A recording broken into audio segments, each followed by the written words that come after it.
Assalamualaikum warahmatullahi wabarakatuh. Ananda semua, kita akan bahas lagi tentang modus data berkelompok. Kita fokus ke pembahasan soal ya. Untuk modus, kata kuncinya adalah kita akan melihat kelas dengan frekuensi terbesar. Nah, ya, karena kita akan mencari modus data berkelompok. Sementara kalau untuk data tunggal, itu kan kita melihat mana frekuensi yang terbanyak, ya, itulah yang dikatakan dengan modus. Nah, untuk modus ya, dan kita menggunakan rumus ini ya, MO. Oke, ini ya. Ini simbol dari modus sama dengan L ditambah P dikali dengan D1 per D1 tambah D2. Pertama kita lihat L ini apa? L adalah tepi bawah kelas modus. Nah, ingat, kelas modus adalah kelas dengan frekuensi terbesar. P adalah panjang kelas interval. D1 ini selisih antara frekuensi kelas modus dengan frekuensi kelas sebelumnya. Sementara kalau untuk D2, selisih antara frekuensi kelas modus dengan frekuensi kelas sesudahnya. Oke, kita akan lihat contoh soalnya ya. Kita dikasih data berkelompok, kelasnya ada 1, 2, 3, 4, 5, 6, 7, ada 7 kelas. Ini frekuensinya. Kita diminta mencari modus dari data berkelompok tersebut. Langkah pertama kita akan melihat ya, dari frekuensi yang ada, coba kita lihat mana dia dengan frekuensi terbesar. Nah, kalau kita lihat, inilah kelas dengan frekuensi terbesar. Otomatis kelas modusnya adalah dari interval 46 sampai 50. Maka ini dia. Letak modus pada kelas interval 46 sampai 50. Nah,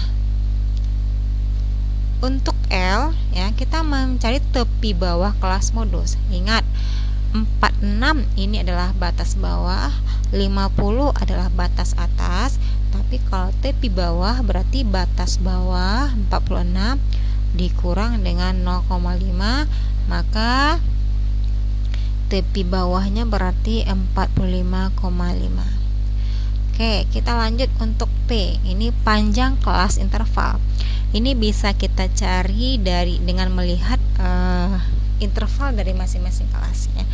Oke, coba contohkan ini. Kita ambil misalkan untuk kelas pertama. Kalau untuk panjang kelas interval bisa kita gunakan rumusnya ya.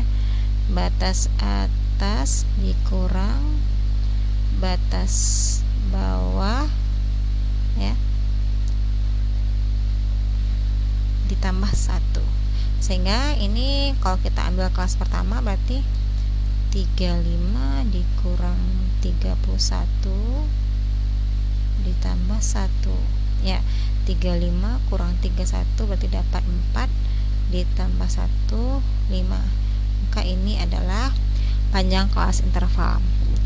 Bisa juga diambil dari kelas-kelas lainnya. Yang jelas panjang kelas intervalnya akan sama semuanya. Lanjut untuk D1 ya. D1 berarti selisih antara frekuensi kelas modus dengan frekuensi kelas sebelumnya. Nah, ini dia, berarti 14 kurang 9 dapat 5. Untuk D2, frekuensi kelas modus dikurangi dengan frekuensi kelas sesudahnya, berarti 14 dikurang 10 dapat 4. Nah, dari data yang sudah ada, kita tinggal masukkan ke rumus saja lagi ya. Berarti ini modus sama dengan L ditambah P dikali dengan D1 per D1 tambah 2. Tadi ini dia ya, tepi bawah kelas modusnya berarti 45,5 ditambah dengan panjang kelas intervalnya adalah 5, D1 nya 5 per D1 tambah D2, sehingga 45,5 ditambah ini 5 kali 5 25, 25 per 9 ya, maka 45,5 ditambah 2,78, sehingga kita perolehlah modusnya berarti 48,8.